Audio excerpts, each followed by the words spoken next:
施工咯，都係炳叔你講好啲。嗱，首先地盤梗係要有晒圍街板啦，仲要檢查清楚地盤邊界坐標冇錯。跟住就可以開出樁柱中心點嚟做預先鑽探。咁其實每支鑽孔樁都一定要做預先鑽探嚟確定每支樁嘅深度添嘅。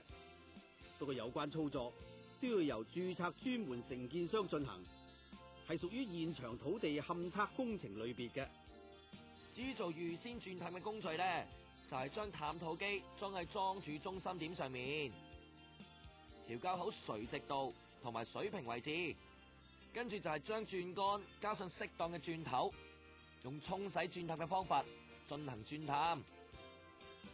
預先鑽探嘅深度至少要比設計嘅承托岩層平水深5米以上，嚟到確定承托岩層嘅深度。攞到預先鑽探石板之後咧，工程師就會根據土木工程處出版嘅岩土指南，即係 GEO Guide，去評估石板嘅石質，即係 grade， 同埋岩深總長，即係 TCR。TCR 要按合約嘅要求，通常石質係要達到 grade 3或者以上，而 TCR 咧就要係 85% 以上，先至可以接受為合格嘅承托岩層噶。所以鑽探工序咧要一路做到攞到符合合約要求嘅石板為止噶。喺抽取承托岩層嘅石板同埋量度深度嗰陣時咧，都一定要喺工程師現場監察之下進行嘅，要有足夠嘅地盤安全監工同埋基礎工程嘅質量監工先至得嘅。而攞到嘅石板就要根據深度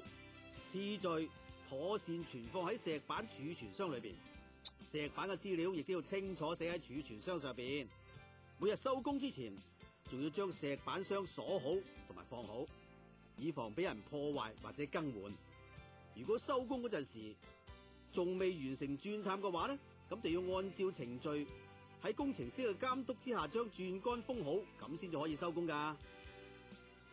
每支樁柱嘅預先鑽探完成之後咧，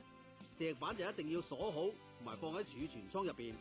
仲要閒人免進噶。跟住工程師就會揀合適嘅石板送去認可嘅實驗室進行測試，例如做單重壓抗強度試驗，即係 UCS test， 同埋定點荷載測試，即係 point load test。試驗嘅結果咧就要盡快呈交俾顧問工程師審核，而探討結果咧就要由鑽探嘅專門承建商預備好，同埋呈交俾顧問工程師審核。